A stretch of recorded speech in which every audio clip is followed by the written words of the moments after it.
good people? How are you doing? How is it going? My name is Muthoni Mukiri and ukipenda Mama Zen or Mama Nganga. I'm so happy to be back. This is the second video since I came back. I hope you've watched the first video, the life update video. This video is a video that I really love to do. I really love to do, and I'm happy I'm doing it. It's about how I protected my mental health, how I took care of myself when I was sick and pregnant, and even after having a baby. So things that worked for me, things that I did, things that made my journey easier. That's what I'm going to talk about. When I talk about these things, I don't mean they're the general. If you've had 5 children, I'm sure there's what you've done. This is me, Muthoni. So don't come here to gaslight me. And I will always be calling out gaslighters, because there's a lot of gaslighting here on social media. Hey, you're not supposed to feel that. Don't come and tell us, hey. Please, this is my experience. This is my story. Open your YouTube channel, start your YouTube channel, and share your story. By all means, do that. Anyway, so how I protected my mental health during pregnancy and birth. I am about 3 months, almost 3 months postpartum. I said that in my last video. So I'm not there yet, but I have something I can share, especially to new moms or moms to be, women who are aspiring to be mothers in the near future. So first things first, I had a difficult pregnancy. Morning sickness hit me like a wall, literally. Yeah, no one can prepare you for that. You see people vomiting, you hear, oh, kipata mimba utagonjeka. When you're watching a movie, people just vomit the first like 2 times, and then they realize their pregnancy, and then they start glowing. Oh, my friend, this is real life. Where? Anyway, so I had a difficult pregnancy, and I don't know why they call it morning sickness, because it literally lasts the whole day. It lasts the entire time. So for me, it lasted the whole day. Even at night, it would wake me up. Yeah. Anyway, so there are things I had to do to protect my mental health. It's very easy to fall into depression when you're pregnant, by the way. You're sick physically, but it's also very easy to be sick even mentally. Yeah. To kind of like go crazy. Yeah. So the things I did, and there are ways that I curated to take care of myself and my mental health, even during that sickness. I vomited every day nonstop for like 6 months, and then even after that, I still had nausea. I felt mother then I still just didn't have any energy. I was exhausted the whole time. I had insomnia like from 6 months to pregnancy, and it was just a lot. So there are things I did to protect myself. That's what I want to talk about to you today. If you're pregnant, congratulations. Congratulations. It's beautiful. It's a wonderful journey. It's an amazing, it has challenges, but it's amazing, you know, bringing life into this world. If you're looking into getting pregnant, I wish you all the best. If you've tried it, things have not worked for you, don't give up. Do not give up. And I wish you all the best. So first things first, I am normally very active. I am very hardworking. I'm active. I am hapa na pale. So when immediately I got pregnant and then I started feeling sick, the hardest part for me was to surrender to pregnancy, was to accept that I would not be doing the things I do normally. Yeah, like I had to slow down. Another thing, before I continue, let me just say this. For those who've not yet had children, or it doesn't mean you're going to go through the same, or you're going to be sick. It doesn't mean that. Me, I was sick myself. There are people who, even some of my friends who didn't experience any of those morning sickness and those sicknesses, they were just okay. I did, and that's why I'm talking about it. So I was saying, the hardest part for me, the biggest challenge was accepting that I had to change my lifestyle. I had to sink in the pregnancy, and I had to tune my mind into that. So delegating duties, like I had to cancel a lot of my coaching sessions. I postponed so many of them.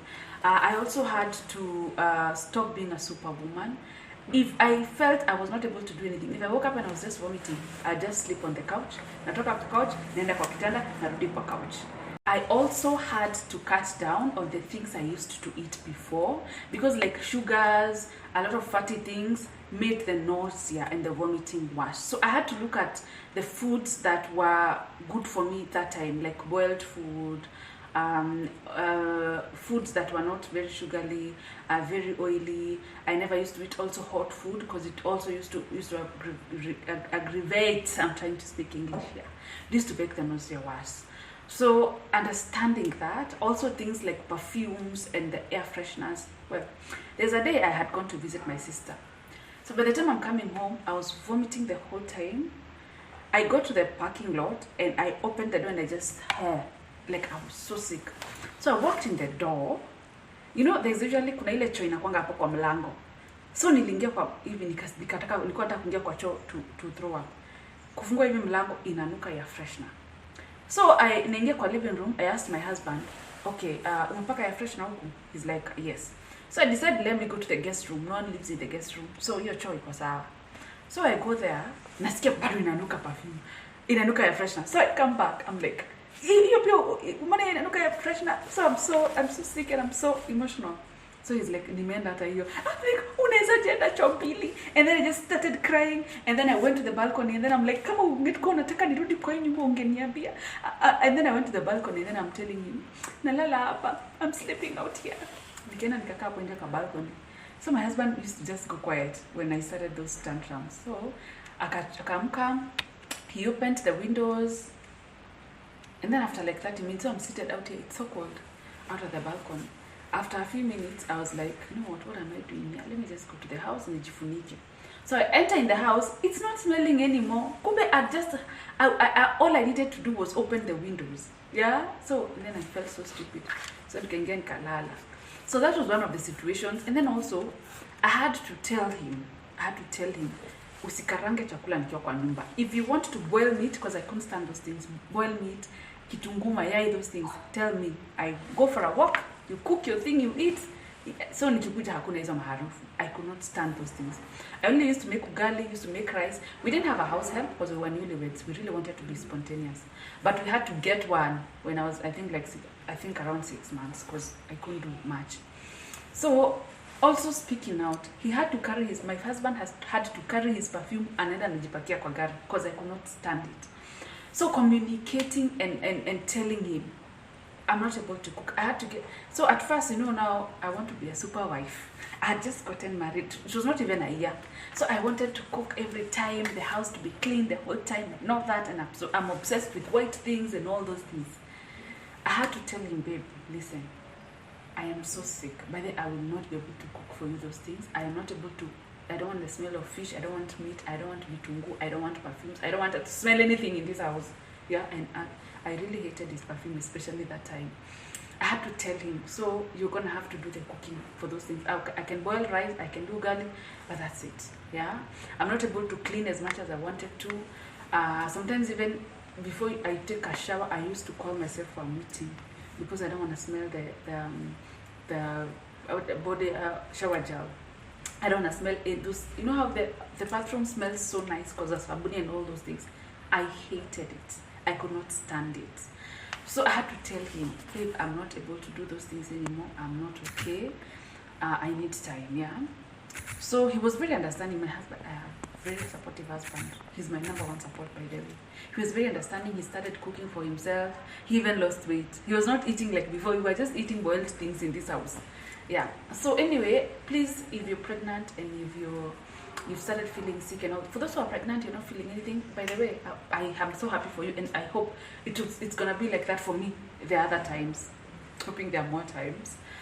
Anyway, there's another lady who texted me and told me that her husband tells her, mimba sio ugonjwa, I expect to come here nipate umefanya. Like, surely, if you're a man and you're watching this video, please give grace to pregnant women. I had to stop being a superwoman. I had to accept I'm pregnant now. I am sick. It's not going to be the same. I had to change my lifestyle in terms of what I was eating, what I was allowing in my house. I had to start leaving the house. Because nikiingia kwa gari, by the time I'm starting it, the smell of gas, nishaanza kugonjeka. Yeah? I had to stop. I didn't even have the energy to do anything. I was too exhausted. You have the acid reflux, you have nausea, you're hungry, but when you eat too much, it was just a lot. I had to accept to get into it. when I got into it, when I accepted I'm not leaving the house, I don't want perfumes in my house, I don't want the air fresheners. If they're cooking, I'm out of the house. Otherwise, if I'm the one cooking, it's boiro. Yeah, that's what I could stand, even to smell and even to eat.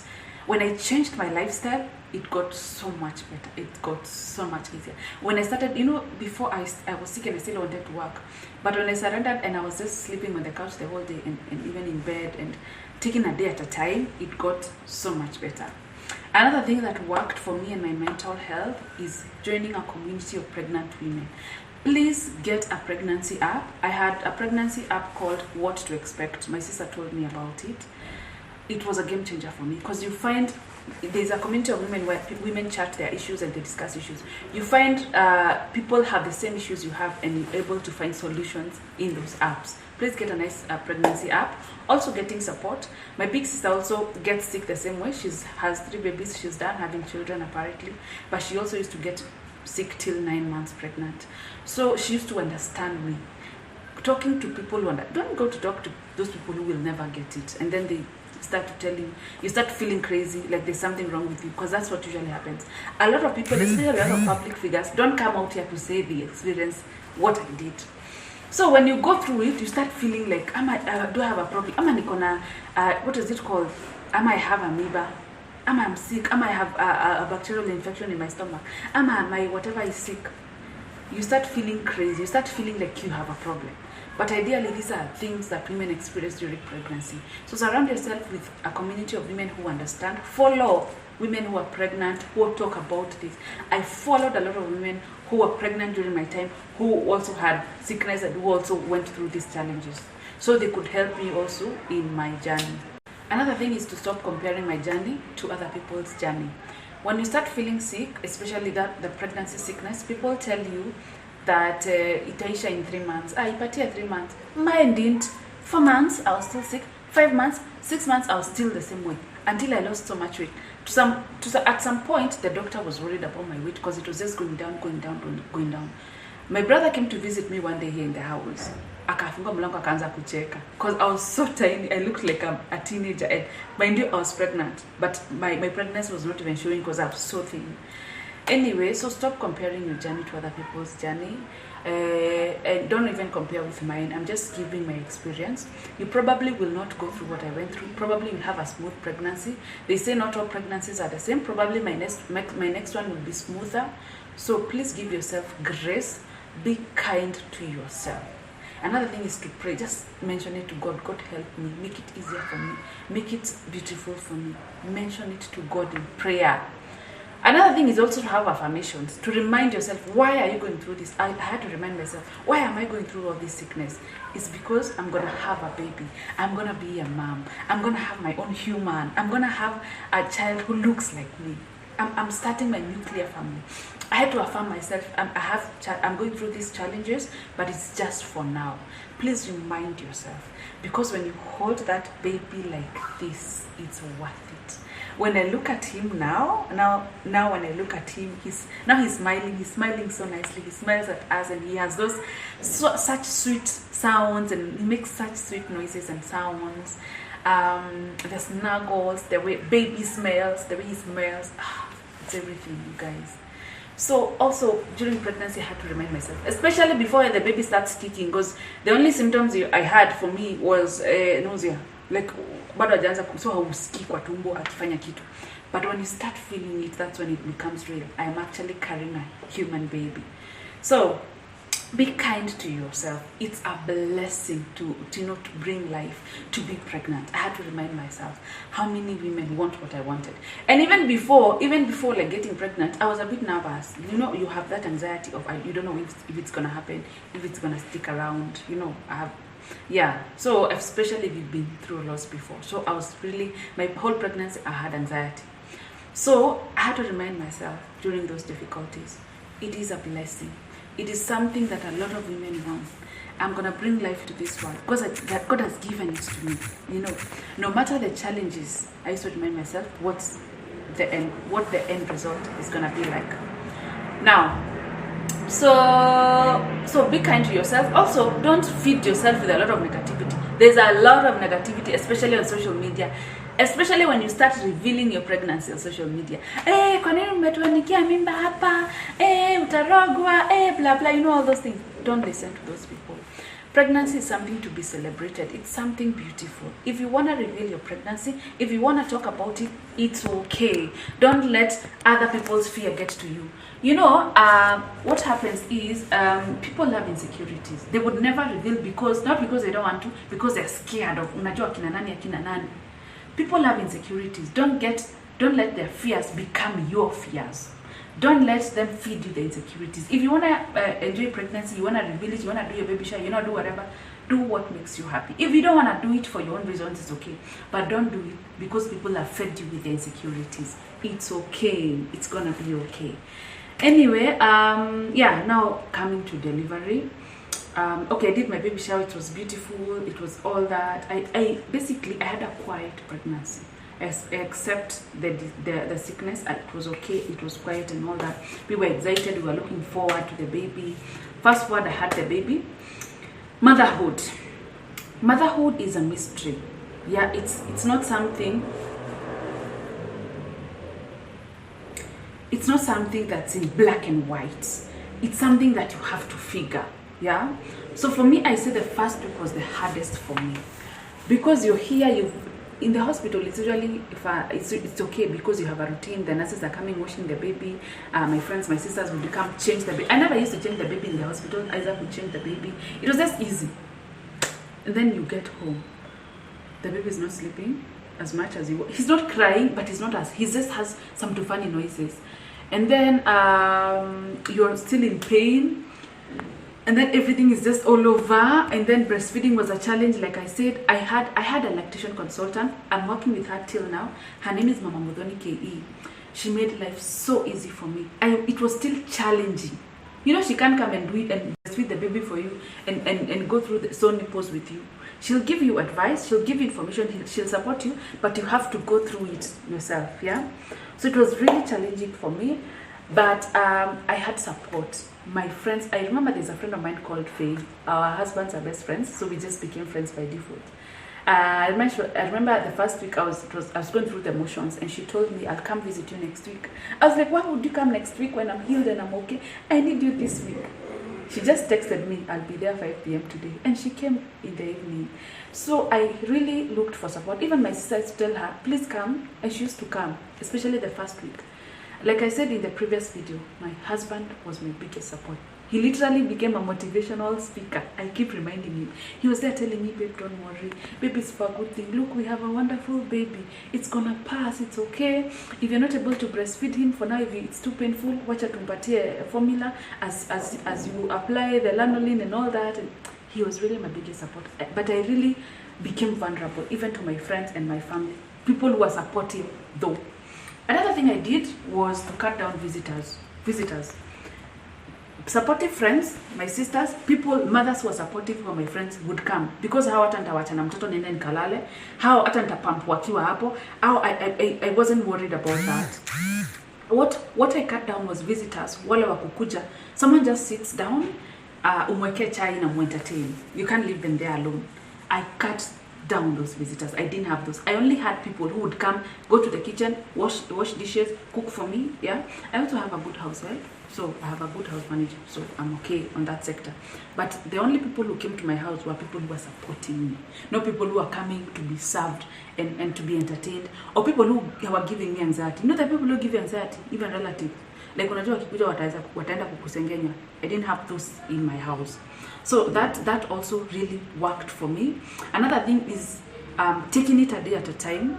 Just breathing in, breathing out, breathing in, breathing out. Especially sometimes a baby can have a meltdown. Sometimes you don't know what's up with the baby. What is it you're not doing? Why they're not sleeping? Why they're waking up too soon? Why they're crying? But relaxing. My doula in hospital taught me this. When the baby is going through a hard time, they are waiting for you to help them. They're looking up to you. So you can also not melt down. She said it's okay to melt down, but ideally, think of a solution at that time. You can melt down after you've sorted the issue, but at that time, the baby is depending on you. So I really took that to heart. So even that time, when the baby maybe is is crying or you're not understanding what's happening, instead of crying with the baby, I used to ask myself, okay, what do I do? Maybe ni joto, ama sijamtoa diaper, ama do I feed him again, ama what. So that also helped me relaxing and not getting frustrated when baby is frustrated at that time. I solved the issue, and then after I'd go to the washroom and I'd be like, oh my god, after I've done what's best for the child. Yeah, so it's been a wonderful journey. It's been a mystery. I'm still maneuvering one day at a time. If you're going through a hard time breastfeeding, it happens. It happened for me, and I had all the support. Yeah, so it's okay, take a day at a time. It's okay. I also learned, you know how as first time mothers, you know, hutaki kupea mtoto wako formula, hautawaambia formula. Well, and then you get there and you realize this is not about you. This is about the baby being fed. Where's the mtoto na njaa because you have what in your head. Yeah, so if you're sick and all that and you're not able to feed the baby, it's okay to substitute. I learned that and I made peace with it, you guys. As you find a solution, it's okay to feed the baby what is there. Yeah, so those are some of the things that have worked for me. So also being kind to myself, and also not giving myself pressure to bounce back and to be out here. I have left the house, I think like 3 times, and every time I leave, by the second hour I'm back home. Like I have not left the house more than 2 hours at a time. So I don't give myself pressure to go out there. I've been invited to so many events, so many birthdays, a lot of things, but I turned them down all. I don't feel the pressure to bounce back. I don't even have the pressure to work out, you guys. I still have my fupa, I still have my katami. Thank God. I can't believe I'm saying this. Thank God I lost a lot of weight during pregnancy, because now I don't feel like nimerona sana ama niko I don't feel like that. I feel I'm okay, but even with my tummy, I don't have the pressure to go to the gym and to bounce back. I'm getting into it. It's taken me a long time to get here. I'm in my mid-30s, so I'm not gonna rush anything. I'm gonna take my time and enjoy my time with the baby. Also, another thing, that breastfeeding, in terms of breastfeeding, I was taught by my doctor, my OB, to take a lot of fluids, to eat normal, kawaida food, not to eat for two. Don't eat for two, by the way. To take a lot of fluids. That has worked for me 100%. Also, to slow down on fermented things. Nona yuji, ya Kikuyu, nanjahe. This is a zamandizi. You know what I'm talking about. They are good, they are delicious, and that's what our moms used to take. But a lot of fermented things have gas. And actually, kama mimi, I have IBS, irritable bowel syndrome. So I get irritated easily, especially when it comes to fermented things. I slowed down on that OG and on those. I didn't eat a lot of fermented things. I've had a lot of milk, you guys, and it's been wonderful. So you don't have to fill yourself with a lot of things that could bring gas to you, and especially anything that brings you gas brings gas to the baby. So I slowed down on those things. I just eat a balanced diet, and hydrate, take a lot of water. It has really worked for me. So anyway, I want to end the video here. I'm taking a day at a time. I pray so much, by the way. Every time I hold my baby, I'm just like, we love you. You're blessed. You know, I pray life over you. I pray good health. I pray God's protection over you. Like, I've become so prayerful since I became a mom. I pray for him all the time. I am kind to myself. I'm really kind to myself. I take a day at a time. I don't keep I don't keep sharing my challenges with everyone, because some people will make you feel crazy and mad. There's a lot of mommy shaming, especially on social media. I see women, mothers posting a lot of wonderful things, and then the comment section, everybody's just crazy. There's a lot of mommy shaming, maybe because people want to protect kids, but they forget you cannot harm your own child like that. You also want the best for your child. So maybe sharing what you want to share with a community of women who understand, or with people who support you, is also important. Don't just go telling people, strangers, they will shame you. And a lot of people are frustrated out here. They will pour their frustration on you and make you feel crazy. So I want to end it here. So far so good. I'm taking a day at a time. I don't know how next week is going to be like. Hey, our 6 weeks jab was another thing. Our 6-week jab. I felt so sad. Wanadunga mtoto sindano miguu mbili. My God, you don't even know how to hold him. He's crying, he's hysterical. It was just, that was, I think, the lowest part for me in this motherhood journey. I generally, I don't have a fussy baby. I think he's just taken after my husband. My husband is quite a laid back. But of course, wengine kanashikikanga. But what the lactation consultant did for me is give me information. Like, I feel so empowered. Even those times he's having a meltdown, those times when I have challenges here, and there are those times when he's not able to sleep, I have information on what to do, or I can be able to figure why these things are happening like this. Yani she gives you a lot of, she empowers you so much. You feel so much in charge, yeah? As much as you go through the challenges, they are easy. It's easier. It's not like you're not as clueless. Yeah. So I think I want to end things here. Everything so far so good. Yeah, and I love the journey. I love motherhood. I love it. And I would take this over and over pregnant. I choose this over pregnancy. Maybe also because I've had a lot of support. I've had a lot of support. My sister, my younger sister, is everything today. I love her so much, and we have a wonderful relationship. I have wonderful friends, Lilian, Molly, Shiko, everybody, Sheiks. Everybody has really been calling me, texting me, checking on me, coming to my house and all that, holding the baby for me when I shower and when I take a nap and all that. I've had a lot of support generally, and that's why it's been wonderful. So if you can really find support, especially during that time, and also take time for yourself to absorb that this is a different, this is different, this is not normal life, this is a different phase. Because when I started to do that, even now as a mom, as in, my life just revolves around the child. I don't feel formal. I don't feel like I'm missing out on anything. My everything is just here with the child, and that is also has helped me in terms of my mental health. I'm not in denial. I don't feel like I need to be anywhere else. I feel like this is what I need to be doing. So I wish you all the best for the new moms, the pregnant moms, to the aspiring moms, whoever it is you are, wherever it is you are in your journey. I wish you all the best, all the best. If you're looking at conceiving, if you're looking at getting pregnant soon, I wish you all the best, and God's blessings and God's grace. It has its challenges. It's a challenging journey, but it's beautiful, it's rewarding, and it's everything. So my next video will be a Q&A video answering your questions from Instagram about what you want me to talk about. So please stay tuned. Ask me as much questions as you have on Instagram. I will answer them here as a full video. So bye bye guys. See you when I'm doing the Q&A video, when I'm answering your questions. And also please book the sessions. I'm back to coaching.